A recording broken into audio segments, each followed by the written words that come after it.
بسم الله الرحمن الرحيم قل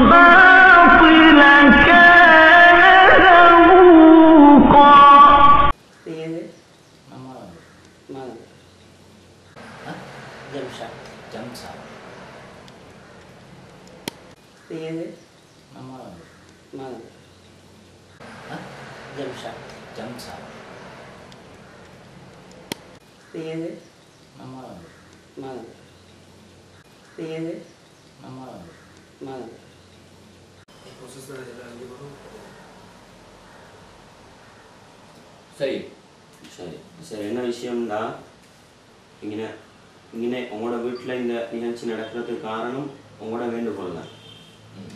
உங்களோட வேண்டுகோளுக்கு இணங்க தான் அவங்க சார்பாக அவங்களோட மூளையை குடிச்சிட்டு வந்திருக்கிறாங்க, இவங்களோட சார்பாக என்னையை குடிச்சிட்டு வந்திருக்கிறாங்க.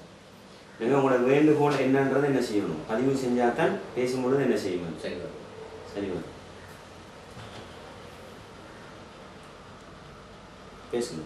பிஸ்மில்லாஹிர்ரஹ்மானிர்ரஹீம். அன்பின் சகோதரர்களே, எங்களுடைய அழைப்பை ஏற்று இங்கு அமர்ந்திருக்கும் இந்த சகோதரர்கள் அனைவரையும் அல்லாஹ்வுக்காக நாங்கள் மிகவும் அன்பும் கௌரவமாக உங்கள் அனைவரையும் வரவேற்கிறோம். அல்லாஹ் தஆலா உங்களுக்கு அவனுடைய சாந்தியையும் சமாதானத்தையும் என்றென்றும் அருள் புரிவானாக என பிரார்த்தித்துக் கொண்டு, இந்த நேரத்தில் நாங்கள் இங்கு அமர்ந்திருப்பதன் நோக்கத்தை முதற்கண் உங்களுக்கு நான் விளக்குவதற்கு ஆசைப்படுகிறேன். சகோதரர்களே, இந்த தௌஹீத், இஸ்லாத்தின் தௌஹீத் என்றது அல்லாஹ் தஆலா இந்த சிலாபத்தில் வட்டக்கலிபாரியை தான் தெரிவு செஞ்சு எங்களுக்கு அறிமுகப்படுத்தினார். மிகவும் சந்தோஷமான அல்ஹம்துலில்லாஹ். பள்ளிகள் 5-6 இருக்குது. ஆனால் தௌஹீதின் அடிப்படையில், குர்ஆன் சுன்னா அடிப்படையில் அங்கே அந்த மார்க்க பணிகள் நடைபெறுவது இல்லை. ஆகவே எங்களுக்கு அது ஒரு பெரிய குறையாயிருந்தது. பள்ளிக்கு போய்த்து தொழக்கூடிய ஒரு சந்தர்ப்பம் கூட இல்லை, ஜும்மா பங்கு பெற்றக்கூடிய சந்தர்ப்பம் இல்லை. எங்களை அறிவு சொல்வது இதெல்லாம் ஷிர்க் பித்அத்துகளாக இருக்குது. பள்ளியில் அந்த தூய்மைப்பாடு இல்லை. அதனால இப்போ எங்களுக்கு விளங்குது இதெல்லாம் பள்ளி இல்லை, அல்லாஹ்வுடைய இறை இல்லம் இல்லை என்ற மாதிரி விளங்குது. அந்த குறையின் நிவர்த்தி செய்யும் மூலமாக அல்லாஹ் தஆலா எங்களுக்கு ஒரு அமைப்பை தந்தார். அந்த அமைப்பில் கொஞ்ச நாள் இருந்து கொண்டிருக்கும் பொழுது எங்களுக்கு இடையில் பல பிரச்சனைகள் வந்து ஒரு 2 பிரிவுகளாக நாங்கள் பிரிஞ்சுட்டோம். அந்த 2 பிரிவுகளும் இப்போ என்ன நடக்குது, இப்போ 2ம் வளர்ந்து கொண்டு வருது. வரும்போது சில நேரங்களில் சில பிரச்சனைகள் வருது ஒருவருக்கு ஒருவர். இது கொள்கைக்கு பிள்ளை, இது வழிகேடு, இதல்ல இஸ்லாத்தில், இதல்ல மார்க்கம் என்று சொல்லி இது சாராரும் ஒருவருக்கு ஒருவர் சொல்லிக் கொள்றாங்க. இதனால மக்களுக்கும் ஒரு பெரிய சிக்கல், எந்த பக்கத்தை எடுக்கிறது என்று ஒரு சிக்கல் ஒன்று ஏற்பட்டிருக்கிறது. ஆகவேதான் நாங்கள் நினைத்தோம், இப்படி ஒரு சாராரை கொண்டு வந்து அவர்களுடைய கொள்கை என்ன, இஸ்லாத்தின் கொள்கை நாங்கள் எப்படி நடக்க வேண்டும், எதை பின்பற்ற வேண்டும், எதை பின்பற்றக்கூடாது என்று சொல்லி ஒரு தெளிவான ஒரு விளக்கத்தை பெற்றுக்கொள்ள வேண்டும். அதற்காகத்தான் நாங்கள் இங்கு ஒன்று கூடியிருக்கிறோம். இப்பொழுது நீங்கள் என்ன செய்ய வேண்டும் சொன்னால், இப்போ முதல் தரப்பில் எஸ்எல்டிஜி தரப்பில் வந்திருக்கும் அந்த உலமா அவர்கள், மன்னிக்கணும் சார், எஸ்எல்டிஜி தரப்பில் அல்ல, நான் ஏற்கனவே சொல்லிட்டேன். இது தரப்பில் தனிப்பட்ட நான் அதை வாழ்த்துகிறேன். அப்போ இப்படி எங்களுடைய சகோதரர் ஒரு வந்திருக்கிறார். எது மார்க்கத்தின் அடிப்படை, எப்படி நாங்கள் நடந்து கொள்ள வேண்டும், அந்த மார்க்கத்தின் கொள்கை விளக்கம் ஒன்று எங்களுக்கு வேணும். இப்போ அவங்க சொல்லிக்கிற போது அதில் ஏதும் தவறுகள் இருந்ததுன்னு சொன்னால் மற்ற உலமா என்ன செய்ய வேணும், அவர் அதை சுட்டிக்காட்டி எங்களுக்கு ஒரு தெளிவான விளக்கத்தை தர வேண்டும். இதுதான் இன்றைய இந்த அமர்வின் நோக்கம். ஆகவே இதன் பேசிக்கொண்டிருக்கும் போது அவங்களுக்கு பேச இடம் கொடுக்கணும். எவருமே குறுக்கு கல்விகள் அதுக்கு ஒன்றும் செய்யக்கூடாது. குறுக்கு கல்விக்கு இன்னைக்கு இடமில்லை. அவர் பேசுறதுக்கு இடம் கொடுக்க வேண்டும். அதன் பிறகு 2ஆவதாக அடுத்த மௌலவி அவர்கள் பேசுவார்கள். அப்போ அவருக்கு கொடுக்கணும். பிறகு என்ன சரி ஒரு பிரச்சனைக்கு மாட்டால் அது கேட்டு அது விளக்கம் எடுத்துக்கொள்ள வேண்டும். மிகவும் ஒழுங்காக மிகவும் அமைதியாக இந்த விஷயம், இந்த பேச்சுவார்த்தைகள் நடைபெற வேண்டும் என்று நான் உங்களுடைய கேட்கிறேன். சரி, என்னென்றால் நான் ஒரு தகவல் பதிவு செய்வா. சரி, என்னென்றால் இப்போ சிலாஃபத்தில் இருக்கக்கூடிய பிரச்சனை வந்து உங்களுக்கும் எங்களோட ஃபௌசாத் பிரதருக்கும் எனக்கும் எங்களோட ஜம்சாத் பிரதருக்கும் அல்ல. இருக்கிற பிரச்சனை வந்து சிலாஃபத்தில் இருக்கக்கூடிய தௌஹீது ஷாராருக்கும் எஸ்எல்டிஜே பிரான்ச்சுக்கும் தான் என்ன போகுது, கருத்து வேற்றுமை முரண்பாடுகளும் போகுது.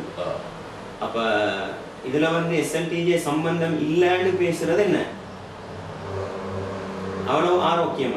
ஏன்னா அவரை சொல்லியிருப்பார் எஸ்எல்டிஜே சார்பா வரலன்னு. அப்ப நீங்க என்னைய கூப்பிடும் பொழுது சொன்னது எஸ்எல்டிஜேல இருந்து ஒருத்தர் வராரு, நீங்க வரணும் பேசுறதுக்கு, அப்படித்தானே?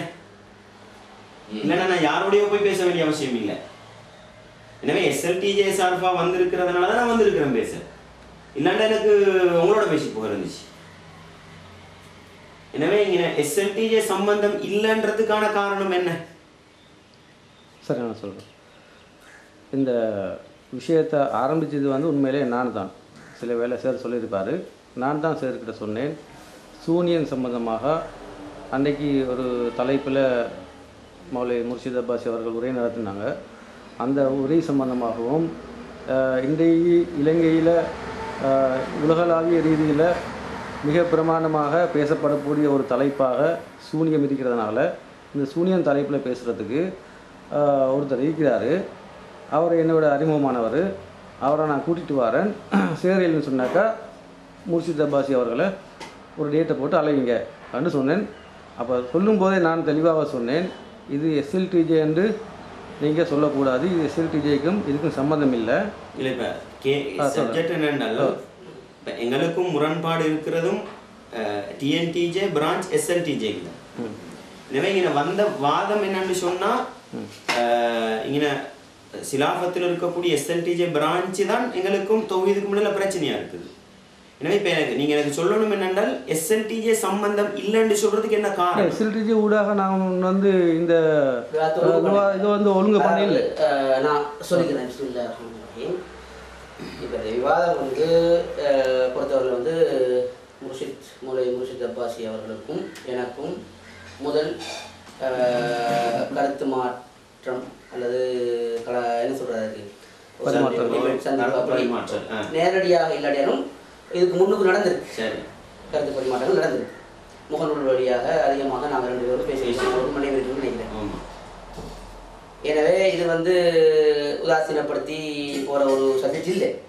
என்னை பொறுத்தவரை வந்து விவாதங்களை நான் என்ன செய்யலை, இப்படி நேரடியாக அடிக்கடி பேசிக்கணுண்டு ஒரு உறுதிமொழியோடு இருக்கிற ஆள் இல்லை. ஆனாலும் இலங்கையில் இப்போ இருக்கக்கூடிய சூழ்நிலையில் இந்த தௌஹீத் பேரில் இயக்கக்கூடிய ஸ்ரீலங்கா தௌஹீத் ஜமாத் என்ற அந்த இயக்கத்தினூடாக வைக்கக்கூடிய வாதங்களும் அதற்கு ஆதரவாக இருக்கக்கூடியவர்கள், அதுக்கு வெளியிருந்து அந்த கொள்கையில் இருக்கக்கூடியவங்க வெளியே இருக்கிறாங்க. நானும் அந்த எஸ்எல்டிஜே சொல்லக்கூடிய கொள்கையை ஆதரிக்கக்கூடிய அந்த கொள்கையில் சரி காணக்கூடிய ஒருத்தராகத்தான் இருந்து கொண்டிருக்கிறேன். அந்த அடிப்படையில் இந்த பிரச்சாரங்களை நோக்கும் பொழுது இதற்கு வெளியிலிருந்து இதற்கு எதிராக பிரச்சாரம் பண்ணக்கூடியவங்களில் நிறைய பேரை நாங்கள் பார்த்துருக்குறோம். உதாரணத்துக்கு இஸ்மாயில் சலபியா இருக்கட்டும்,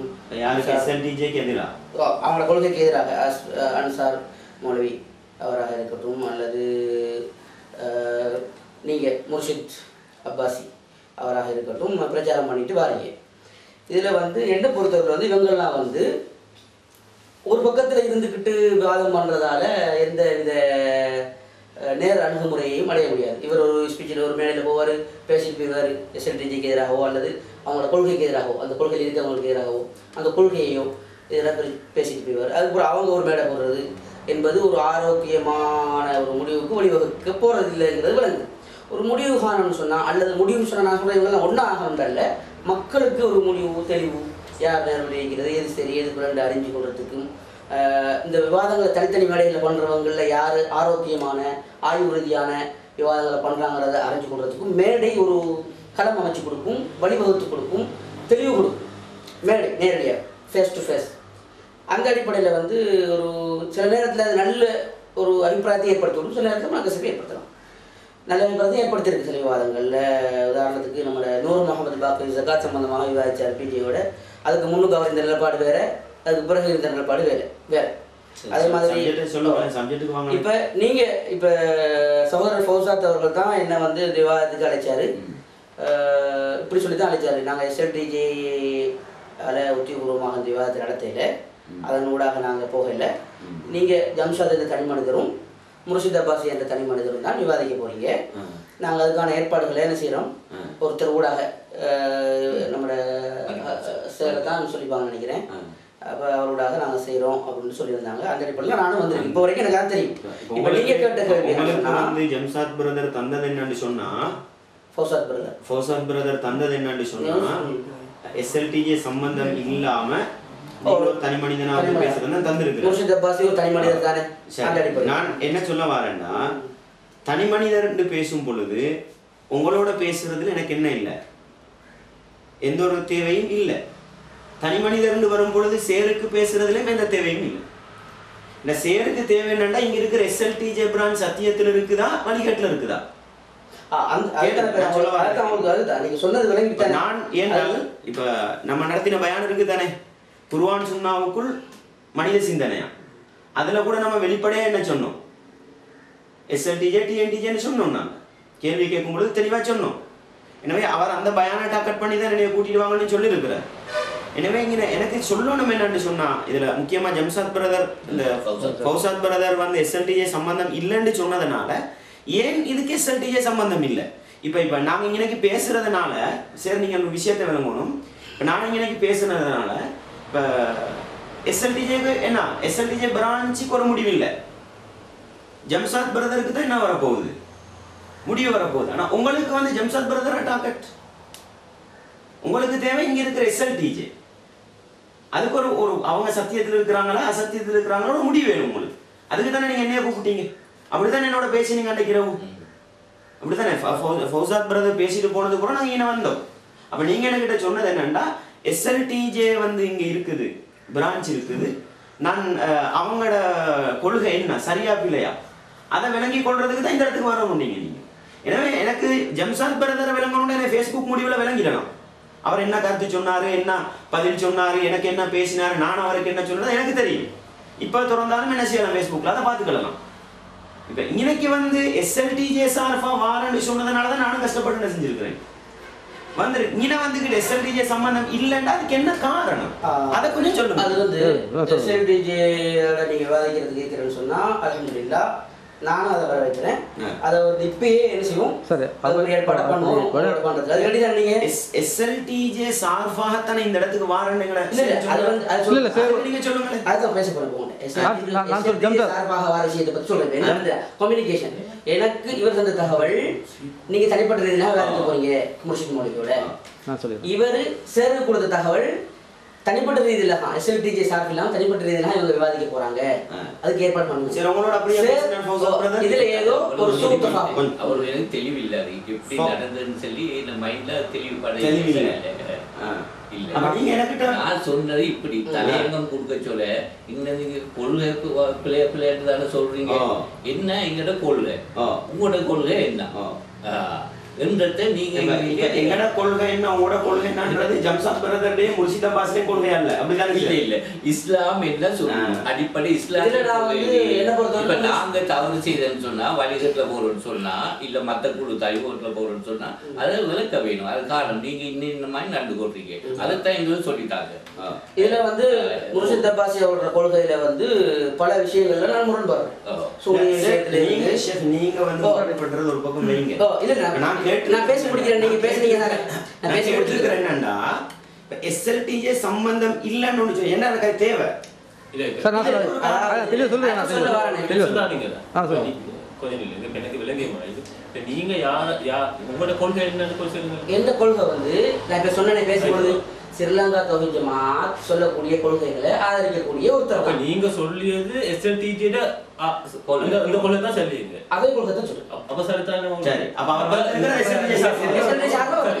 எஸ்எல்டிஜி வரல சார். கொள்கை ஐதானே கொள்கை சில ஃபார்மாலிட்டிஸ் இருக்கு. எங்களுக்கு தெரிஞ்சுக்கல வேணும். எஸ்எல்டிஜி எங்களுக்கு தெரியும். நாங்க நடுவைக்கு நாங்க ஒரு ஜமாத்துக்கும் பேர்த்து கொள்கை சாரி தௌஹீதன் கொள்கையில ஈக்கியோ. இப்ப எங்களுக்கு கன்ஃபியூஸ். நீங்க ஒண்ணு சொல்லிங்க நீங்க ஒண்ணு சொல்லிங்க. ஒருத்தர் சூனியம் இல்லன்னு சொல்ல அந்த அதை கன்ஃபார்ம் பண்ணிக்கிறது எங்களுக்கு வாதவிதா பண்ணுங்க இல்ல உங்களைய கோவிச்சுக்கலவோ உங்களை செஞ்சுக்கல இல்ல. இந்த நடுவுல எங்களுக்கு ஒரு ஐடியா ஒன்று எடுக்க தான் வேணும். சரி இப்ப அவரு சொல்லியாரு அவரும் வந்திருக்காரு என்ன சார் இப்ப என்ன சார் இந்த தாக்கல் பேத்திக்கல பிள்ளைங்க கூடுமா அவரு சொல்லியாரு. இப்ப நான் இந்த டிபேட் பண்ண வேணும் என்ன சார் ஜமாத்தோட தான் தனிப்பட்ட முறையில் அவருக்கு ஏலாண்டு. அப்ப நீங்க கொள்கை எஸ்எல்டிஜி அப்ப சரிதான். இப்ப உங்கள்ட்ட இருந்து வெளியே வாரது எஸ்எல்டிஜி கொள்கை தான். எஸ்எல்டிஜி கொள்கை ஆதரிச்ச கொள்கை. நான் வந்து எஸ்எல்டிஜியோட ஒபிஷியல் அப்ப எங்களுக்கு முடியும்னா இவரு செஞ்சாங்க எஸ்எல்டிஜி நீங்க செஞ்சாங்க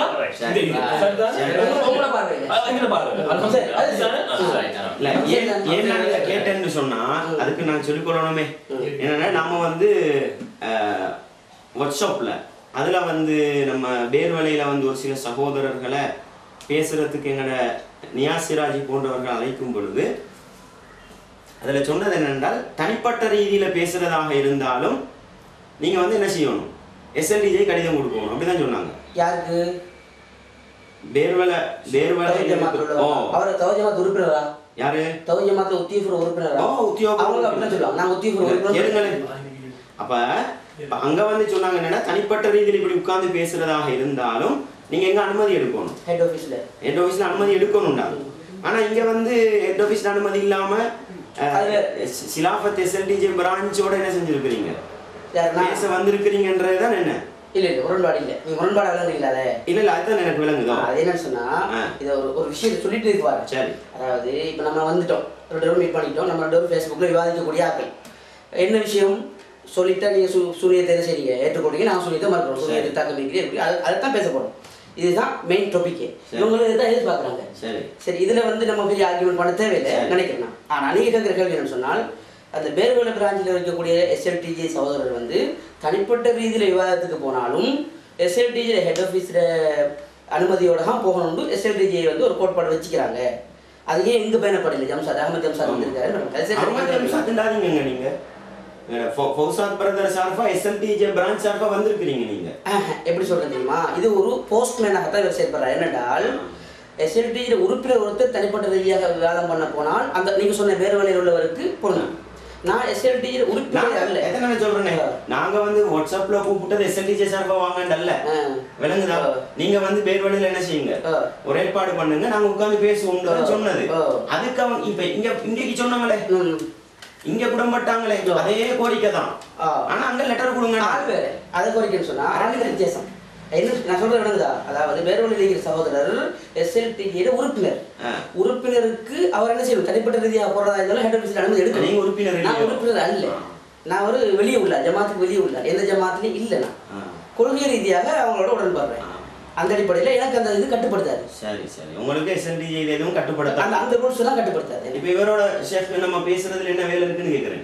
இல்ல தெளிவு வேணும். இல்ல என்னடா இப்ப நான் ஆரோக்கியமா ஒரு கேள்வி ஒன்று கேக்குறேன்டா. ஏக்கத்தை பத்தி இவர் சொல்றாரு என்னடா இவர் வந்து எஸ்எல்டிஜி கட்டுப்படுத்தாது, எஸ்எல்டிஜி நிர்வாக விஷயங்கள் விளங்குதா? இப்ப உங்களுக்கு இந்த சிலாஃபத்துல ஜம்சாத் பிரதர் இன்னைக்கு பேசிட்டு போயிட்டார். போனதுனால இந்த எஸ்எல்டிஜி இதுக்கு சிலாஃப பிரான்ச்சுக்கு நாங்க பேசினதுல ஏதாவது ஒரு நாள் இருக்க போகுதா? ஓ ஏன்னு சொன்னா இப்ப எங்களுக்கு சரி வருமே, எங்களுக்கு பிரச்சாரம் செய்யலுமே. நீங்க எங்களுக்கு அதுலயே வேணுமென்று இதை எடுத்து காட்டலுமே. இப்ப நீங்க தனிப்பட்ட ரீதியில வந்திருக்கீங்களா அல்லது நீங்க ஒரு ஜமாத்? நான் வந்து சிலாஃபத் தௌஹீத் ஜமாத் சார்பா தான் வந்திருக்கேன். என்ன இன்னொரு கேள்வி வந்து, நீங்க வந்திருக்கிறீங்க எஸ்எல்டிக்கு சார்பாக அல்ல, அந்த கொள்கை ஆதரிக்கு ஆள். இப்ப அவர் எஸ்எல்டிக்கு இப்ப நீங்க பேசியதுல ஏதாவது சொல்லுங்க. எஸ்எல்டியை இருக்கியவர் சிலாவத்து பிரான்ச் தலைவர் உங்களை கூட்டி வந்தாச்சு. அடுத்தது என்னன்னா நீங்க செல்ல கருத்துகள் இல்ல அவர் உடன் தானே. அதை வந்து இப்ப நாங்க பேசல ஏதாவது வந்தால் அவர் ஏற்றுக்கொள்வாரா? ஏற்றுக்கொள்வது ஏற்றுக்கொள்ளாவது ரெண்டாவது. எஸ்எல்டிஜி வாதிச்சா தான் நான் ஏற்றுக்கொள்வேன் என்ற வாதம் வரப்படாது. உங்களுக்கு எஸ்எல்டிஜி மௌலவி வந்து சென்னாதான் நான் இதை ஏற்றுக்கொள்வேன் என்று செல்லப்படா. இல்ல இதுல அவருக்கு டிபேட் நடக்குது நம்மளுக்கு தானே. மக்கள் முடிவெடுக்க பேச மாட்டாங்க.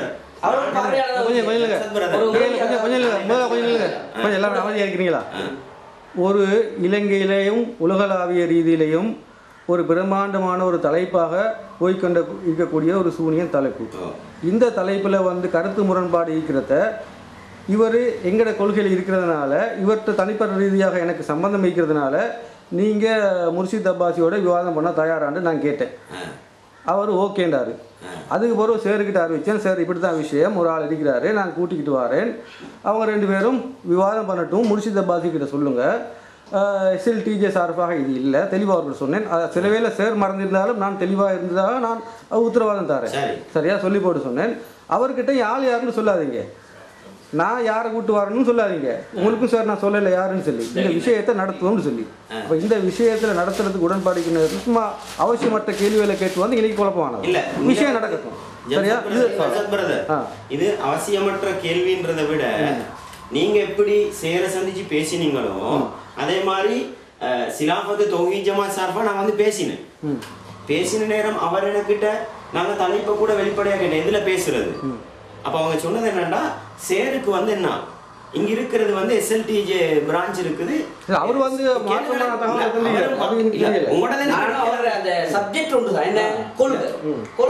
உங்களுக்கு வந்து நீங்க உங்களோட நிலைப்பாட்டை அவர்கிட்ட சொல்லி எடுத்திருக்கிறீங்க. சேர் என்கிட்ட சொன்ன நிலைப்பாடை நீங்க சொல்லணும் தானே.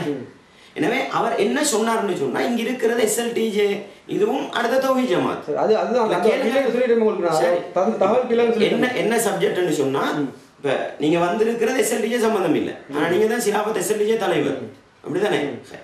சரி, இப்ப சூனியம் தான் நீங்க பேசப்படுறது இல்ல. இப்ப எங்களுக்கு சூனியத்தை பத்தி இப்ப சேர் வந்து என்ன சொல்லவும் இல்லை, அதான் கேட்ட வந்து எங்களுக்கு வேணும் இவர் வைப்பாரு கொள்கை எது சரியான அடிப்படை கொள்கைகள் இது இது சூனியம் பத்தி இப்ப அது போட்டுதானே இது அந்த விஷயத்த அதை விடுங்க தெரியுமா. இப்ப அதுக்கு ஒரு 2 போட்டு வச்சிங்கன்னா டேட்டி ஃபைனல் காட்டும், நீங்க அதை இப்ப கிட்டவா தெரியுமா, அது பார்த்துக்கொள்வோமே, அதுக்கு பொருள்தான் பேச வேணுமா. எப்ப ஃபைனல் இப்ப ஓட்டிங் ஃபைனல் ஒப்பந்தத்தை சொல்றாரு. அப்ப அதுக்கு பார்க்க வேணுமே. இல்ல அன்னைக்கு இது நாங்க வர வேண்டிய பேசவே சார் ஃபௌசாத் பிரதர் வந்து ஜம்சாத் பிரதரை கூட்டிட்டு வந்து இருக்கிறதே சூனிய சம்பந்தமா பேசலாம் இல்ல. ஆனா நீங்க என்கிட்ட சொல்றது என்ன எஸ்எல்டிஜே எனக்கு அவர் அப்படி சொல்லிருந்தாரு, நான் எந்த கொள்கையில அது வேற ஒப்பந்தம் இருக்கு. கொள்கை பேசக்குள்ள சூனியத்தை பேச பெரிய இதுதான் சூனியம், அதோட பேசுங்க, சூனியத்தை சேர்த்து பேசுங்க, அடுத்த கொள்கையில நீங்க செல்லுங்க உங்களுடைய. அப்ப எங்களுக்கு புரிஞ்சுக்கிறீங்க இது சரி. நீங்க சூனியம் பேசவே பேசுங்க, பிரச்சனை இல்லை. அப்ப ஷேக் என்ன செய்யுங்கடா பேசிக்கா சொல்லுங்க, கொள்கை பேசிக்கா இப்போ வந்து இந்த தலைப்புல வந்து முரண்பாடு இருந்ததுனால தான் நாங்கள் எல்லாரும் வாய் போட்டோம். இப்ப தலைப்பை தீர்மானித்தது பிறகு யாரும் வாய் போடக்கூடாது, சம்பந்தப்பட்ட 2 பேரும் பேசுவாங்க, அந்த ஒழுங்குமுறைகளை பேணிக்கொள்வோம். சில நேரம் வந்து சில கருத்துக்களை பரிமாற நேரத்தில் ஒரு ஆள் கூட டைமும் ஒரு ஆள் குறைய டைமும் எடுத்துறான்னு சொன்னாக்கா ஆரம்பத்தில் ஒரு 5 நிமிஷம் லிமிட் வச்சுக்குவோம். அதுக்கு மேல இப்போ கூடுதலா போக விடாம இல்ல சும்மா நமக்குள்ள அது சில வேளை வந்து தேவை வரும் 5 நிமிஷத்தை தாண்டி தேவை வரும் எங்களுக்கு இடையில ஒரு அழகான என்னென்றால் எனக்கு வந்து புத்தகத்தில் என்ன இருக்கு ப்ரோக்ராம் ஒன்று இருக்கு நம்ம அதுக்கு ஏற்ற மாதிரி டைம் என்ன செய்யணும் ஒரு 4 மணிக்கு முடிக்கிறதுக்கு மாதிரி 4:30 முடிக்கிறது மாதிரி தான் பிரச்சனை சரியா சரி சரி வர சொல்லுங்க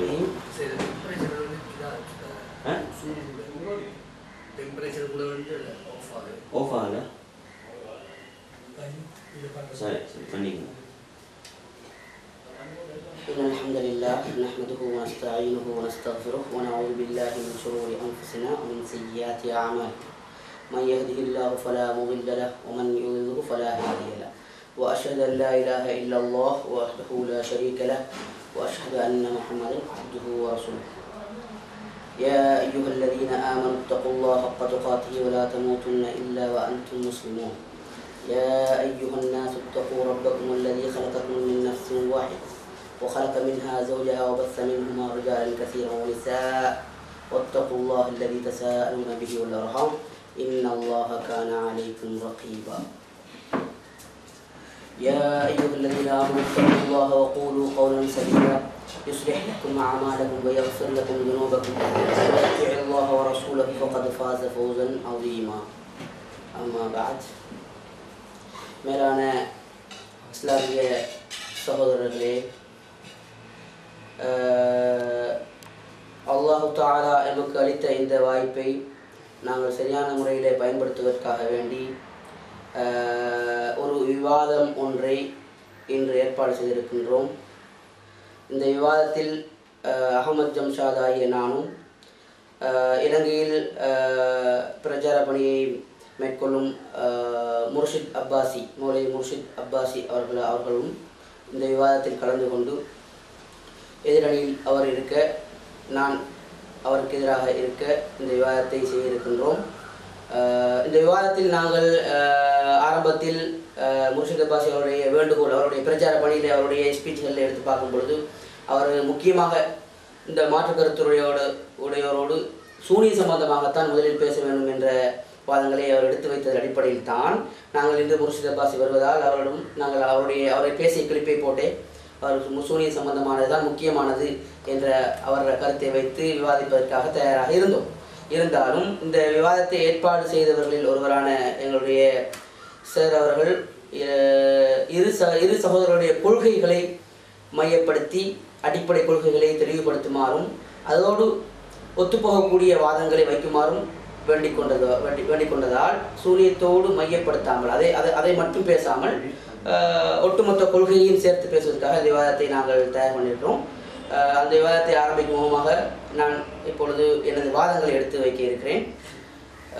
இதிலே இலங்கையிலே மிக பிரபலியமாக அதிகமாக மீடியாக்களில் ஊடகங்களில் ஊடகமயப்படுத்தப்படக்கூடிய பிரச்சனையாக தௌஹீத் ஜமாஅத்துகள் என்ற பெயரில் இயங்கக்கூடிய பல இயக்கங்கள் இயங்கிக் கொண்டிருக்கின்றன. அதில் ஸ்ரீலங்கா தௌஹீத் ஜமாஅத், ஏசிடிஜே என்று சொல்லக்கூடிய ஜமாஅத், அதே மாதிரி அன்சார் சுன்னா முஹம்மதியா, இப்படி ஜமாத் ரீதியாக அல்லது ஒரு இயக்க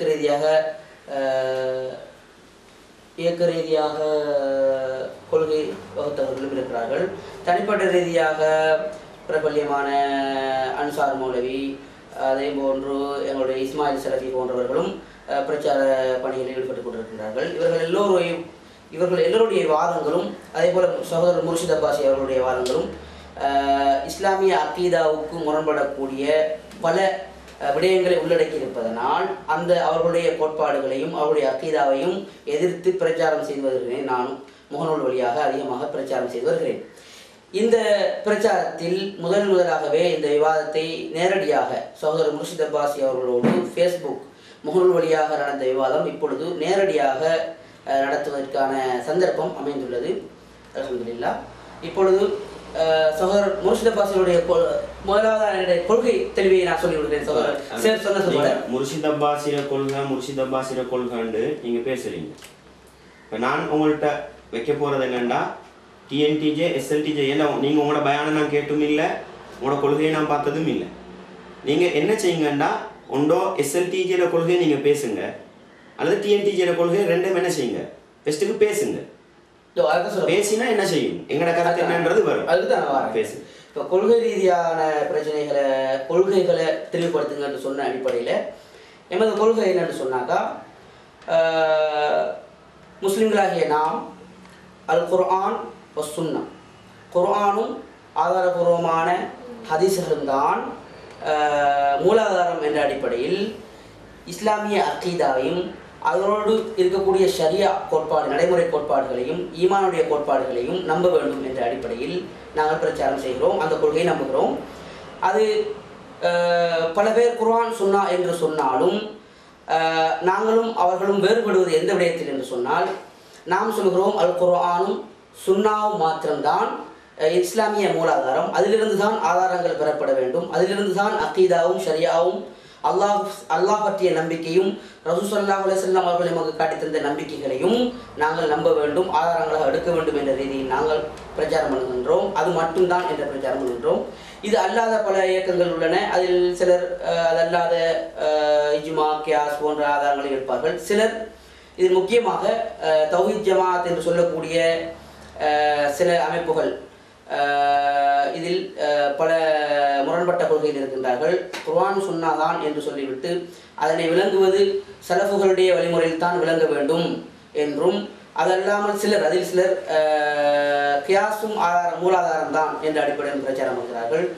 அதை நாங்கள் முற்றுமுழுதாக மறுக்கின்றோம். அதற்கு எந்தவித ஆதாரமும் குர்ஆனிலோ ஹதீஸிலோ இல்லை என்பதனால் நாங்கள் அதை மறுக்கின்றோம்.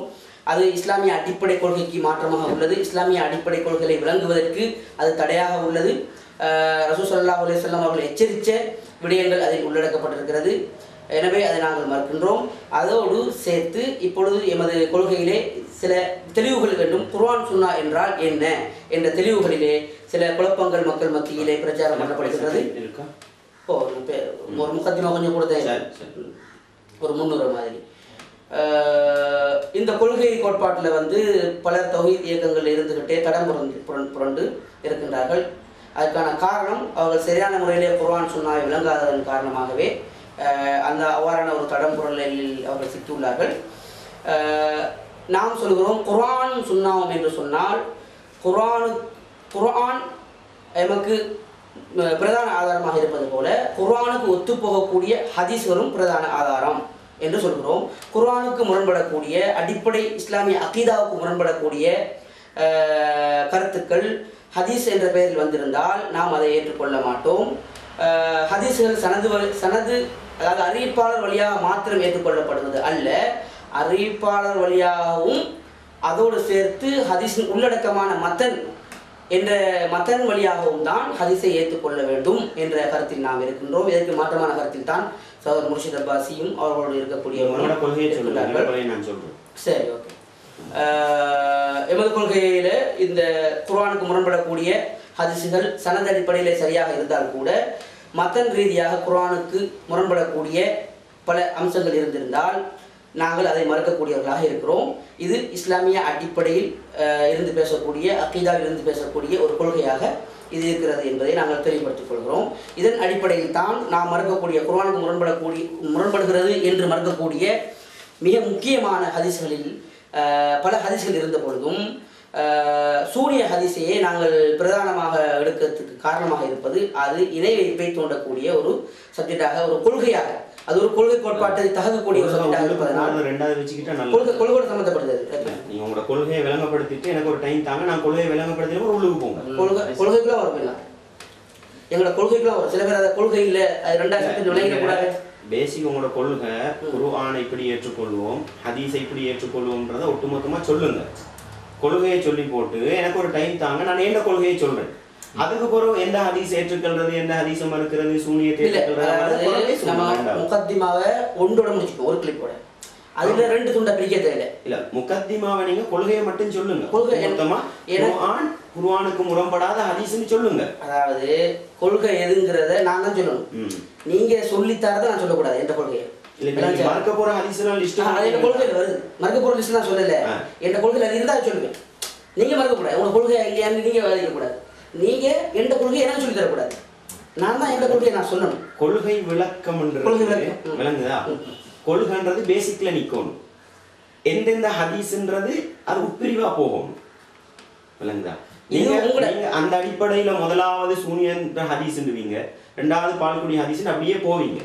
அது கொள்கை, அது உள்பிரிவு. இது கொள்கையை சொல்லி முடிங்க, எனக்கு ஒரு டைம் தாங்க, நான் கொள்கையை சொல்லி முடிக்கிறேன். இது கொள்கை பற்றிய உங்களோட விளக்கம், கொள்கை பற்றி என்னோட விளக்கம் இல்லை. அது சரியா விளையாட விஷயம், சரியா விளையாட விஷயம். கொள்கை பற்றிய விளக்கத்துல நான் இப்பொழுது குர்ஆன் சுன்னாதான், குர்ஆன் சுன்னாவை எப்படி விளங்குறது, ஒரு சுன்னாவை எப்படி எடுப்பதுங்கிறது அடிப்படை கொள்கையில் உள்ள விஷயங்கள். அதெல்லாம் அதை நான் விளங்கப்படுத்தியிருக்கிறேன் உங்களுக்கு. சனது மத்தன் அடிப்படையில் எப்படி எடுக்கிறது என்பதை விளங்கப்படுத்தியிருக்கிறேன். அதே போல அந்த ரீதியில் தான் ஒரு கொள்கை பிரச்சனை வருகிறது. சூனியத்தை நம்புவது என்பது கொள்கை பிரச்சனையாக மாறிவிட்டது. அதனால் தான் எம்மை எதிர்ப்பவர்கள் இரண்டாக பிரிக்கின்றார்கள் எமது கருத்தை. ஒன்று, இவர்கள் குர்ஆனுக்கு முரண்படுகிறது என்று மறுக்கக்கூடிய கொள்கையில சூனியத்தை தனியாக பார்ப்பார்கள், சூனியம் அல்லாத ஏனைய ஹதீஸ்களை தனியாக பார்ப்பார்கள். அந்த அடிப்படையில் தான் நாங்களும் நோக்குகிறோம். சூனியம் சம்பந்தமாக வரக்கூடியது கொள்கை கோட்பாடோடு சம்பந்தப்பட்ட விஷயம். சூனியத்தை நம்புவது என்பது இணை வைப்பு, இணை வைப்பு என்பது கொள்கை அக்கீதா சம்பந்தப்பட்ட விஷயம். எனவே தான் எமது கொள்கையில் குர்ஆன் சுன்னா என்ற கொள்கை அடிப்படையில் போகின்ற பொழுது குர்ஆனுக்கு முரண்படக்கூடிய ஹதீஸ்களில் சூனியம் என்பது இணை வைப்பை தூண்டக்கூடிய அக்கீதாவை தகர்க்கக்கூடிய விஷயமாக இருக்கிறது. அதையும் எங்களது கொள்கையுடைய விஷயமாக சேர்த்துக் கொள்கிறோம் என்பதை தெரிவித்து, அல் குர்ஆன் சுன்னா மாத்திரம்தான் எமது மூலாதாரம் என்பதை மீண்டும் வலியுறுத்தி எனது இந்த கொள்கை விளக்கத்தை முடித்துக் கொள்கிறேன். அவங்க பேச போல நாங்கள் எது சைகையும் காட்ட தேவையில்லை, அமைதியை தான் போதும். அது வந்து ஆரோக்கியத்துக்கு வழிவகுக்கும். நக்கல்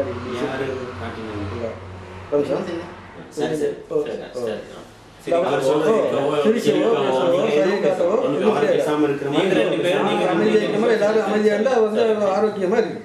அடுத்தது நான் ஒரு நிலைப்பாடை பேசிட்டு பொழுது நீங்க சில இடத்துல விஷயத்துக்கு குறிக்கலாம், சும்மா அடிக்கடி குறிக்கிறதுங்கிறது சரி சரி பாயிண்ட் இடத்துல வச்சிட்டா தான் நீங்க அதெல்லாம் அது சரி இல்ல சுட்டி காட்டதான் பிரச்சனை இல்லை.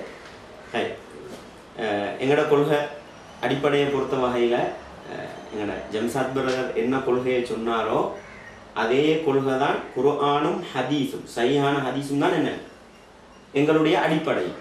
அதுக்கு மீறி இஜ்மா ஒரு அடிப்படைண்டோ கியாஸ் ஒரு அடிப்படைன்றதோ என்ன இஸ்லாத்தில் அடிப்படை மூலாதாரம்னு குர்ஆன் ஹதீஸை பேசக்கூடிய அறிஞர்கள் யாரும் என்ன சொன்னதும் இல்லைன்றது இது வெளிப்பட எல்லாரும் தெரிஞ்ச விஷயம். கிட்டத்தட்ட இந்த கொள்கையில தான் ஒரு கிட்டத்தட்ட ஒரு 3 வருஷம் வரைக்கும் நம்ம எல்லாரும் ஒரு அணியில தான் என்ன செஞ்சோம் இருந்தோம். இதே கொள்கையை பேசுறதுக்காக எங்களோட ஃபௌசாத் பிரதர் அழைப்பின் பேரில் நாங்கள் எங்கேயும் வந்திருக்கிறோம், சிலாபத்துக்கு வந்திருக்கிறோம். ஒரு 3 வருஷத்துக்கு இந்த SLTJ பிரச்சனை வரதுக்கு முன்னால். எனவே எங்களோட கொள்கை என்னன்றது என்ன உடன்பட்ட விஷயம். அவரோட கொள்கை விளக்கத்தில் சொன்ன ஒரு விஷயம் என்னென்றால் கொள்கையிலிருந்து என்ன செஞ்சிட்டாங்க பிறண்டு போயிட்டாங்க அப்படின்னு சொன்னால் கொள்கையிலிருந்து பிறண்டது யார்? கிட்டத்தட்ட TNTG-யாக இருக்கட்டும், SLTG-யாக இருக்கட்டும், ACTG-யாக இருக்கட்டும், அன்சார் சுன்னா முகமதியா அவர் சொன்ன அன்சார் சுன்னா முகமதியாவாக இருக்கட்டும், தனிப்பட்ட ரீதியில் தவாச்சிர் அன்சார் மௌலவியாக இருக்கட்டும், இஸ்மாயில் சலபியாக இருக்கட்டும், எல்லோரும் எங்க இருந்தவங்க ஒரு அணியில இருந்தவங்க. இந்த ஒரு அணியில இருந்து கொள்கை மாற்றம் பெற்று போனது யார்? அன்சார் மௌலவியும் அன்சார் சுன்னா முகமதியாவும் ACTJ-யும் கொள்கையில வழிகட்டு போனாங்களா அல்லது TNTJ புதிய ஒரு கொள்கையை கொண்டு வந்ததா? அவங்க தான் ஒரு 3-4 வருஷத்துக்கு முன்னால் என்ன செய்யறாங்க, குர்ஆனுக்கு முரண்படுற ஹதீஸ் எல்லாம் என்ன செய்யணும் தள்ளுபடி செய்யணும்னு புதிய ஒரு கொள்கையை யார் தான் உருவாக்குறா? TNTJ சார்பாகத்தான் உருவாக்கப்படுகிறது. TJ தான் அந்த கொள்கையை கொண்டு வரார். எனவே கொள்கையில இவங்க வழிகட்டு போனாங்கன்றதை விட புதிய ஒரு கொள்கையை கொண்டு வந்தது யார்? அதனாலதான் இந்த தௌஹீத் சமூகம் என்ன செய்யுது இரண்டாக உடைஞ்சி போகுதுன்ற அடிப்படையை முதலாவது நாங்கள் என்ன செய்யணும் விளங்குவோம். எனவே குர்ஆனும் சுன்னாவும் அடிப்படை, குர்ஆனும் சஹீஹான ஹதீஸ்களும் அடிப்படைன்றதுல நம்ம எல்லாரும் உண்டுபட்டிருக்கிறோம். எதுல முரண்பட்டிருக்கிறோம்? சஹீஹான ஹதீஸ்கள் என்று உதாரணமா PJ அவருடைய தஅவா காலத்துல எதை சஹீஹான ஹதீஸ்னு சொல்லி கொண்டு வந்தாரோ அந்த சஹீஹான ஹதீஸ்கள்ல குர்ஆனுக்கு முரண்படக்கூடிய ஹதீஸ் என்ன செய்யணும் மறுக்கணும் எப்ப சொன்னாரோ அப்பதான் என்ன செய்யுது தௌஹீத் சமூகத்துக்கு இடையில வெடிப்பு வருது. இது முதலாவது அம்சம். இரண்டாவது என்னன்னு சொன்னா சூனியத்தை பொறுத்த வகையில எங்களை விட தெளிவா சூனியத்தை பேசினவர் யாரு? PJ தான் பேசியிருக்கிறார். சூனியம் ஒன்று இருக்குது, சூனியத்துக்கு தாக்கம் ஒன்று இருக்குது, கணவன் மனைவி கிடையில என்ன செய்யலாம் உச்சகட்ட தாக்கம் ஏற்படுத்தலாம் எல்லாம் PJ அழகா பேசிக்கிட்டு தான் வந்தார். பேசுற காலம் முழுக்க இந்த தௌஹீத் என்ற வட்டாரம் என்ன செஞ்சிச்சு கொள்கையில ஒன்றாகத்தான் இருந்தது. எப்ப சூனியம் ஒன்று இருக்குது நம்பினவன் முஷ்ரிக்கு, அவன் பின்னால தொழக்கூடாது புதிய ஒரு கொள்கையை கொண்டு வந்தாரோ அப்பதான் என்ன செஞ்சிச்சு, தௌஹீத் சமூகம் ரெண்டா உடைஞ்சுது. இப்ப இங்க வழிகட்டு போனது புதிய கொள்கையை கொண்டு வந்தது யார்? இது ரெண்டாவது. மூணாவது என்ன, நம்ம எல்லாரும் தெரியும் அல்லாஹ்வை பத்தின அகீதாவை குர்ஆன்ல இருந்தும் சஹீஹான ஹதீஸ்ல இருந்தும் தான் எடுத்தோம். எப்படி எல்லாம் எடுத்தோம்? அல்லாஹ்வுக்கு உருவம் இருக்குதா இல்லையா ஒரு விவாதமே நடந்தது. அந்த விவாதம் நடக்கும் பொழுது குர்ஆன் சுன்னா உட்பட்டவங்க எல்லாரும் என்ன செஞ்சாங்க, அல்லாஹ்வுக்கு உருவம் இருக்குதுன்ற கொள்கையில குர்ஆன் ஹதீஸை வச்சு தான் விளங்கி இருந்தோம். பிஜே என்ன செய்யறார், புதிதாக அவருடைய ஆய்வு முடிவு அல்லாஹ் அடிவானத்துக்கு இறங்குறான்ற ஹதீஸுக்கு என்ன செஞ்சார், அவரா சுய விளக்கம் கொடுத்து அவர் தான் புதுசா ஒன்றை உருவாக்கினாரே அல்லாம குர்ஆன் ஹதீஸ்ல என்ன செய்யல, வழிகட்டு போகல யாரு. எனவே இந்த புதிய கொள்கை கொண்டு வந்தது யார்?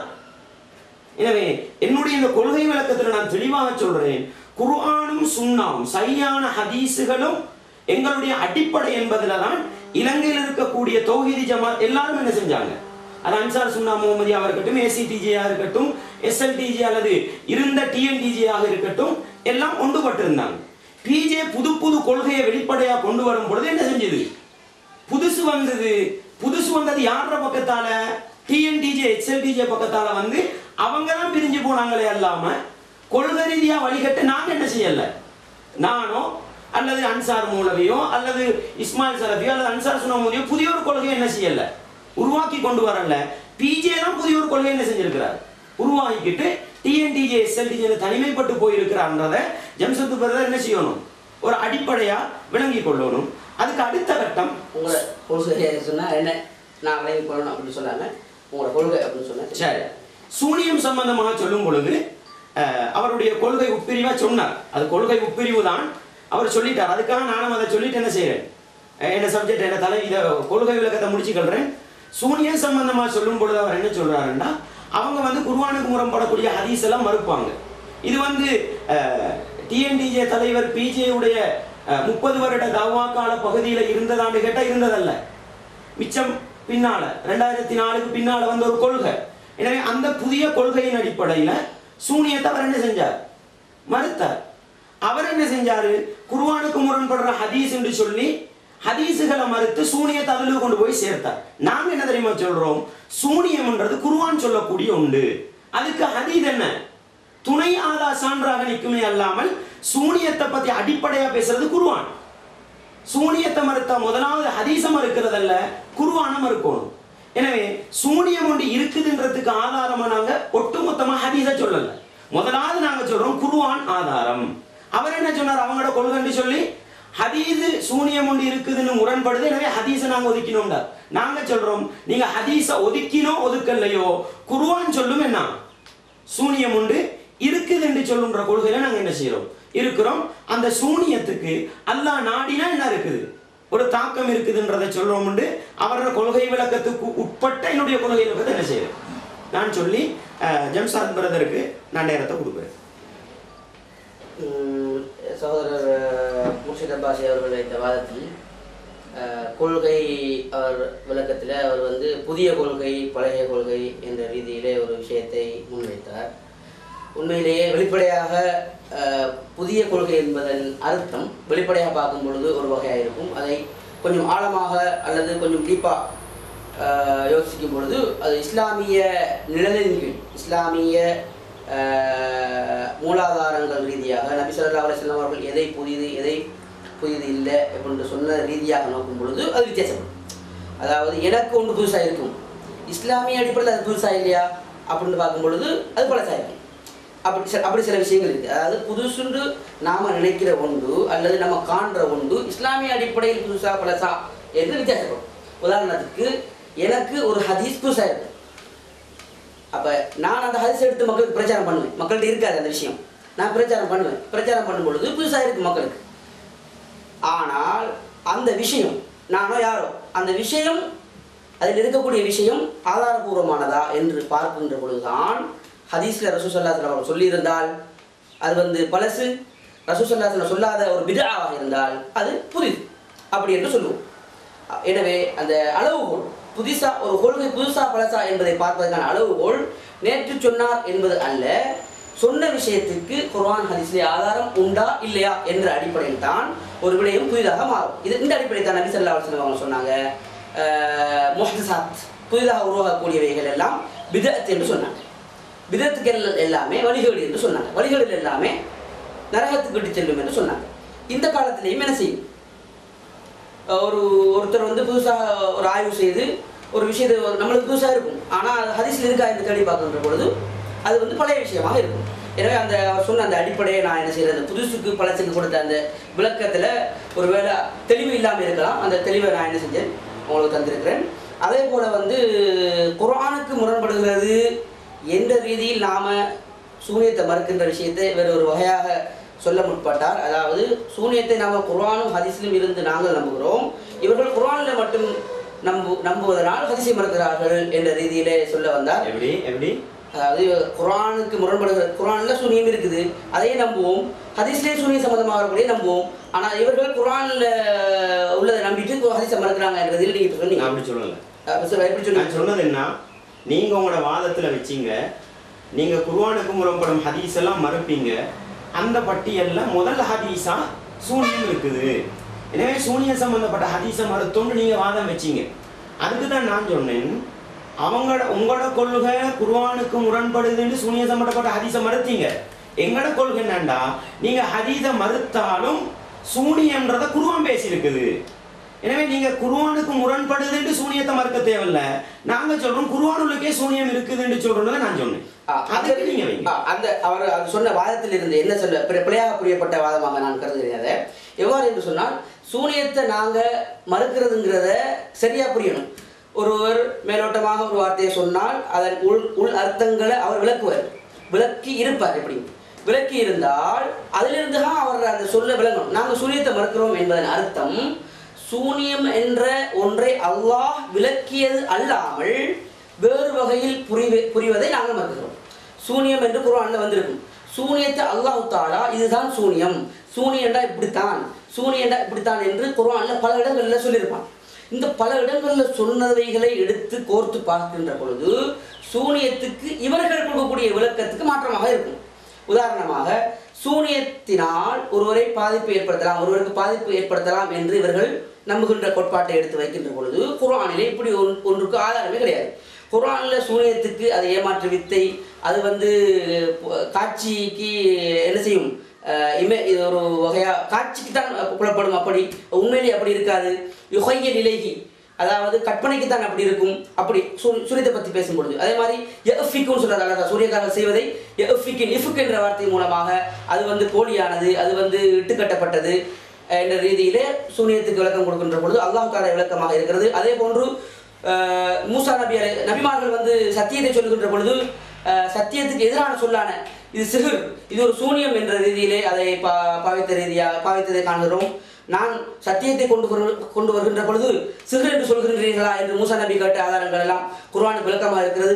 குர்ஆனுக்கு விளக்கமாக, சூனியத்துக்கு விளக்கமாக அல் குர்ஆனும் அல்லாஹும் அல்லாஹுடைய தூதரும் எவ்வாறு விளக்கம் அளித்திருக்கிறார்களோ அதுவே எமது விளக்கமே தவிர, நாங்கள் சூனியத்தை மறுக்கின்ற விஷயத்தில் எதை மறுக்கின்றோம் என்று சொன்னால் பிழையாக புரியப்பட்ட சூனியத்தை தான் மறுக்கின்றோம். இவர்கள் பார்வையிலே சூனியத்துக்கு பாதிப்பு இருக்கின்றது என்ற இவர்களுடைய புரிதலை நாங்கள் மறுக்கின்றோமே தவிர, சூனியத்துக்கு அல்லாஹ் தஆலாவும் அவனுடைய தூதர்களும் கொடுத்த விளக்கத்தை நாம் மறுக்கவில்லை. அந்த விளக்கத்தின் ரீதியாக சூனியத்தை விளங்குவதென்றால் அந்த சூனியம் எந்தவித பாதிப்பையும் ஏற்படுத்த போவதில்லை என்றே விளங்க வேண்டி வருகிறது குர்ஆனின் அடிப்படையில் நோக்குகின்ற பொழுது. அதே போன்று குர்ஆனில் இருந்து இவர்கள் சூனியத்தினால் பாதிப்பு ஏற்படுத்தும் என்று சொல்வதற்கு ஒரு ஆதாரம் கூட, ஒரு வசனம் கூட இவர்களால் கொண்டு வர முடியாது. அவ்வாறு ஒரே ஒரு வசனத்தை சூனியத்திற்கு அல்லாஹ் தஆலா பல இடங்களில் பல கருத்துக்களை கொடுத்திருக்க, அது பொய்யானது, மோசடியானது, அது பித்தலாட்டம், அது வந்து இட்டுக்கட்டப்பட்ட செய்திகள், இட்டுக்கட்டப்பட்ட விஷயங்கள், அப்படி அது வந்து கற்பனையானது, அப்படி என்று சொல்லுகின்ற பல விளக்கங்களுக்குள் ஒரே ஒரு விஷயத்தில் வித்தியாசமாக ஒரு விளக்கம் இருப்பதாக இவர்கள் சொல்லுகின்றனர், பாதிப்பு ஏற்படுகின்றது என்று. அதற்கு மாற்றமாக அந்த ஒரு இடத்தில் உள்ளதை பிடித்து இதோ பாதிப்பு இருக்கிறது என்று சிலர் சொல்வார். அது உதாரணத்துக்கு அவர்கள் அந்த ஆதாரத்தை வைக்கின்ற பொழுது, நான் இப்பொழுது அவர்கள் ஆதாரம் கேட்டிருக்கிறேன், அந்த ரீதியில் அவர்கள் அந்த ஆதாரத்தை வைக்கின்ற பொழுது அதற்கு நாங்கள் மறுப்பு கொடுப்போம் இன்ஷா அல்லாஹ். ஒரு ஆதாரமும் இல்லை என்ற எமது வாதத்தை நான் இந்த இடத்திலே முதல் கட்டமாக முடிக்கிறேன். அடுத்த கட்டமாக முக்கியமாக முர்ஷித் அப்பாசி அவர்கள் நான் விவாதிக்க வந்ததற்கான காரணங்களில் ஒன்று அவர் பல சரி ஓகே அதோட நீங்க பேசுங்க. சரி உங்க கொள்கையை தானே பேசுறோம், எங்களை பத்தி பேசுறத குறை வச்சுக்கணும், தனியா பேசுவோம். உங்களை பத்தினா உங்களோட கொள்கையை சரி. இப்ப என்ன கொள்கையை பத்தி பேச வரலைங்க. சரி என்ன விஷயம்னு சொன்னா இந்த புதிய வழிகேடு பழைய வழிகேடுன்னு நான் ஒரு விஷயம் சொன்னேன், நல்லா புரிஞ்சுக்கோங்க. அதை அவர் புதிய வழிகேடம் பழைய வழிகேடம் எப்படி விளங்கணும்னா, இன்றைக்கு எனக்கு புதுசா ஒன்று விளங்கலாம், எனக்கு இன்றைக்கு ஒரு புதிய ஹதீஸ் கிடைக்கலாம், ஆனா உங்களோட பார்வையில் அது புதுசு, ஆனா குர்ஆன் ஹதீஸ்ல இருந்ததா இல்லையா, அந்த அடிப்படையில பழசி அப்படின்னு சொல்லி சமாளிச்சுட்டு போவாத. நல்லா விளங்குங்க என்னண்டா, இந்த இடத்துல வாதம் வாரத்துக்கே காரணமே கிடையாது. சேர என்ன சொன்னாரு, நம்ம எல்லாரும் ஒன்றா இருந்தோம், இன்னைக்கு ரெண்டா இருக்கிறோம், அப்படித்தானே? அதுல இருந்தானே வாதம் முளைக்குது. கிட்டத்தட்ட பிஜேயுடைய 30 வருஷ கால தஅவால பிஜே கமாலுத்தீன் மதனி ஜமியத்து அஹ்லுல் குர்ஆன் வல் ஹதீஸ் இந்தியாவில் இருக்கிறது, ஹாமித் பக்ரி பாக்கர் எல்லாம் உட்பட்டு இலங்கையில் இருக்கக்கூடிய அன்சார் சுன்னா முஹம்மதியா, அதே போல ஜமியத்து ஷபா நௌஃபர் மௌலவி, இங்கால அன்சார் மௌலவி, இங்கால இஸ்மாயில் சலஃபி எல்லாம் என்ன செஞ்சவங்க, ஒரு 20-30 வருஷ கால பகுதியில் ஒன்றுபட்டு இருந்தவங்க. எதில் ஒன்றுபட்டு இருந்தாங்க? குர்ஆனும் சஹீஹான ஹதீஸ்களின் அடிப்படையில் ஒன்றுபட்டு இருந்தாங்க. புதுசு யாரு கொண்டு வந்தாங்கன்னு நான் சொன்னேன். யார் புதுசு கொண்டு வந்தா? அன்சார் மௌலவி புதுசு கொண்டு வந்து வழிகட்டு போனாரா? இஸ்மாயில் சலஃபி புதுசு கொண்டு வந்து வழிகட்டு போனாரா? அல்லது ஜாக்கு புதிய கொள்கை கொண்டு வந்து வழிகட்டு போனாங்களாண்டா? அவங்க புது கொள்கை கொண்டு வந்து வழிகட்டு போகல. யார் புது கொள்கையை கொண்டு வந்தா? குர்ஆன் ஹதீஸ ஆய்வு செய்யறோன்ற போர்வையில குர்ஆனுக்கு முரண்படுது பிஜே என்ன செஞ்சார், ஒரு சில ஹதீஸுகளை அவரா தீர்மானிச்சு அதுல உண்டா சூனியத்தை கொண்டு வந்து என்ன செஞ்சாரு, சேர்த்து போட்டு அவருக்கு விளங்கின புது கொள்கையை வச்சு அடுத்தவங்களை தான் என்ன செஞ்சாரு, வழிகேடாக்கினார். இதுக்கு தான் நான் கேட்டேன், இவங்க வழிகட்டு போனவங்களா, புது கொள்கையை கொண்டு வந்து பிஜே வழிகட்டு போனவரா? அதுக்கு பதில் சொல்லாம புதுசீண்டா எப்படி புரியவங்க என்ன செய்யறாரு, அழகான ஒரு விளக்கத்தை கொடுத்துட்டு போறாரு. எனவே நீங்க சொல்லுங்க என்னன்னு சொன்னா, புதுசு கொண்டு வந்தவர் யார், பிஜேயா அல்லது அன்சார் மௌலவி இஸ்மாயில் சலஃபி அல்லது நான் சொல்லுங்களே நாங்களா? எனவே புதிய கொள்கையை கொண்டு வந்தவர் யார்தான்?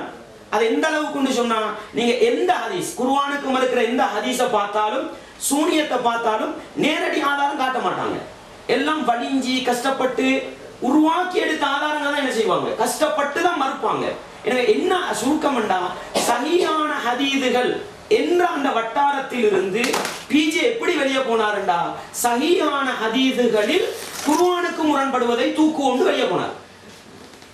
சூனியம் ஒன்று இருக்கிறது எந்த அளவுக்கு, சென்ற வருட ரமதான் முடிஞ்ச ரமதான் இருக்கு தானே, அதுக்கு முன்னால வரைக்கும் சூனியத்தினால் உச்சகட்ட தாக்கமா கணவன் மனைவி கிட்ட பிரிக்கலாம் இருந்தார். இந்த வருஷம் என்ன செஞ்சாரு, மாத்திக்கிட்டார். புதுசு கொண்டு வந்தது யாரு, அவர விளக்கத்துக்கு பட்டது மார்க்கத்தில் அடிப்படையாகுமா குர்ஆன் ஹதீஸ் அடிப்படையாகுமா? எனவே நான் அதுக்குத்தான் புதுசுன்றதை என்ன செஞ்சேன், யார் புதுசு கொண்டு வந்தா, ஏன்னா அவரை சொன்னாரு தௌஹீத் பேசின பல பேர் வழிகட்டு போனாங்க. நாங்க சொல்றோம், நாங்க இருந்ததுல தான் இருக்கிறோம். யார் வழிகட்டு போனா? புது கொள்கையை கொண்டு வந்து பிஜேயும் பிஜே சார்ந்தவர்களும் என்ன செஞ்சார்கள், வழிகட்டு போனார்கள்ன்றத ஒரு விஷயமா சொல்றேன். அடுத்தது என்னண்டா, அவர் நேரடியா சூனியத்துக்கு வந்து நிற்கிறார். சூனியத்தை பொறுத்த வகையில எங்களுடைய நிலைப்பாடு, சூனியம் ஹதீஸுகள்ல இல்லைண்டாலும் துணை ஆதாரமா ஹதீஸ் வந்து நிக்குது, இல்லைண்டாலும் குர்ஆன்ல நேரடி ஆதாரம் இருக்குது. என்னத்துக்கு? சூனியத்துக்கு தாக்கம் இருக்கிறது. அவங்க என்ன சொல்றாங்க, சூனியம் என்று சொன்னா பொய், சூனியம்டா பித்தலாட்டம், சூனியம்டா ஏமாற்று, அப்படி ஒரு விளக்கத்தை தான் வைக்கிறாங்க. இந்த விளக்கத்துக்கு நான் என்ன செய்யறேன், ஒரு கேள்வி கேட்கிறேன். பொய் பேசினால் குஃப்ராகுமா, ஏமாற்றினால் குஃப்ராகுமா, பித்தலாட்டம் செய்தால் குஃப்ராகுமா? ஒரு மனுஷன் சில நேரம் உம்மா வாப்பாட நடவடிக்கையை வச்சு அவங்க பொய் பேசுறத பார்த்து புள்ள பொய் பேச படிக்கும், அப்படித்தானே? இப்ப உம்மா வாப்பா குஃப்ர படிச்சு கொடுத்தாங்களா? நீங்க உங்களோட பொஞ்சாதியை ஏமாத்துறத பார்த்து புள்ள ஏமாத்த பழகும், இப்ப நீங்க குஃப்ர செஞ்சவரா? எனவே சூனியத்துக்கு ஒட்டுமொத்தமா போய் பித்தலாட்டம் ஏமாத்து அப்படின்னு விளக்கம் கொடுத்தா அல்லாஹ் குர்ஆன்ல என்ன சொல்றான், சூரத்துல் பக்கராவுடைய 102வது வசனம், சூரத்துல் பக்கராவுடைய 102வது வசனம், அதுல என்னவெல்லாம் சொல்றான் அல்லாஹ், அதுல பாருங்க. அல்லாஹ் சொல்றான், சூனியத்தை பத்தி சொல்லும் பொழுது வலாக்கின்ன ஷயாத்தீன கஃபரு யுஅல்லிமூன الناس السحر மக்களுக்கு சூனியத்தை படித்து கொடுத்ததனால் சூனியக்காரர்கள் காஃபிரா போனார்கள். இப்ப இவர கருத்துப்படி டிஎன்டிஜே எஸ்எல்டிஜே உடைய வாதப்படி சூனியம்டா என்ன? பொய், பித்தலாட்டம், ஏமாற்று. அப்ப இதுக்கு என்ன அர்த்தம் பண்ணணும்? பொய்யையும் பித்தலாட்டத்தையும் ஏமாற்றையும் படித்து கொடுத்ததனால் ஷைத்தான்கள் காஃபிராகி போனார்கள். அப்படியா? சரி. அதே போல அல்லாஹ் என்ன சொல்றான்? அந்த ஹாரூத் மாரூத் என்பவர்கள் நாங்கள் சோதனையாக இருக்கிறோம், நீங்கள் படித்து காஃபிராகி விட வேண்டாம் என்று சொல்லாமல் கற்றுக் கொடுக்கவில்லை. அப்ப அல்லாஹ் என்ன சொல்ல வரான்? சூனியத்தை படிக்கிறது குஃபர், குஃபரை ஏற்படுத்தும். இப்ப பொய்ய படிக்கிறது குஃபரா, ஏமாத்துறது குஃபரா, தந்திரம் பண்றது குஃபரா? அதுக்கு சொல்லுங்க. அடுத்தது அவர் எனக்கு ஒரு கேள்வி வச்சாரு. என்ன சொன்னா, சரி இன்னொன்று வருதே, ஃபயத்தஅல்லமூன மின்ஹுமா மா யுஃபர்ரிகூன பிஹி பைனல் மர்இ வ ஸௌஜி. இந்த வருஷம் அதுக்கு புது விளக்கம் கொடுத்துட்டாங்க. புது விளக்கம் கொடுத்தவங்க தவறுல இருக்கிறாங்களா அல்லது என்ன இருந்த அடிப்படையில் இருக்கிறவங்க தவறுல இருக்கிறாங்களா நீங்க முடிவெடுத்துக்கங்க. அல்லாஹ் சொல்றான், கணவன் மனைவிக்கு இடையில் பிரிக்கக்கூடிய ஒன்றை கற்றுக்கொண்டார்கள், அதன் மூலம் பிரிக்கக்கூடிய ஒன்றை கற்றுக்கொண்டார்கள். இப்ப கணவன் மனைவிக்கு இடையில சண்டை வருது, வந்து ரெண்டு பேரும் பிரிஞ்சு போறாங்க. ரெண்டு பேரும் காஃபிரா? சூனியத்தின் மூலம் பிரிச்சா குஃபர். ரெண்டு பேரும் சண்டை பிடிச்சு என்ன செஞ்சாங்க? காஃபிரா போனாங்க. இப்ப குஃபரா? ஒருத்தர் என்ன செய்யறாரு? கோல் மூட்டி ரெண்டு பேரும் என்ன செஞ்சாரு? பிரிச்சு வச்சார். இப்ப ரெண்டு பேரும் குஃபரா செஞ்சாங்க. கோல் சொல்லி ரெண்டு கணவன் மனைவி பிரிச்சு வச்சீங்க, குஃபரா நடக்குதாங்க. எனவே தெளிவா சொல்ல வேண்டிய பகுதி என்னன்னா, சூனியத்துக்கு போய் பித்தலாட்டம் ஏமாத்துன்னு ஒரு விளக்கம் கொடுத்துட்டாங்க. சொல்ல வேண்டியது என்ன? அல்லாஹ் சொல்றான், சூனியத்தை படித்து இந்த சூனியத்தை மக்களுக்கு படித்து கொடுத்த ஷைத்தான்கள் காஃபிரா போனார்கள். இப்ப பொய் பித்தலாட்டம் ஏமாத்த ஒரு மனுஷன் பேசினா நடந்தா குஃப்ராகுமா? அல்லாஹ் சொல்றான், நீங்க வந்து சூனியத்தை படிச்சு காஃபிரா போயிடாதீங்க.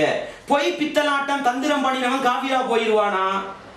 அதே போல அல்லாஹ் சூனியத்தை பத்தி என்ன ஒரு கேள்வி கேட்டார். என்ன கேள்வி? சூனியத்துக்கு தாக்கம் இருக்குதுன்னு குர்ஆன்ல ஒரு ஆதாரம் காட்டணும்டா. குர்ஆன்ல எதுவுமே இல்லைண்டா. குர்ஆன்ல அல்லாஹ் என்ன சொல்றான்? வமா ஹும் பிதாரின பிஹி மின் அஹதின் இல்லா பிஇذنில்லாஹ். அல்லாஹ்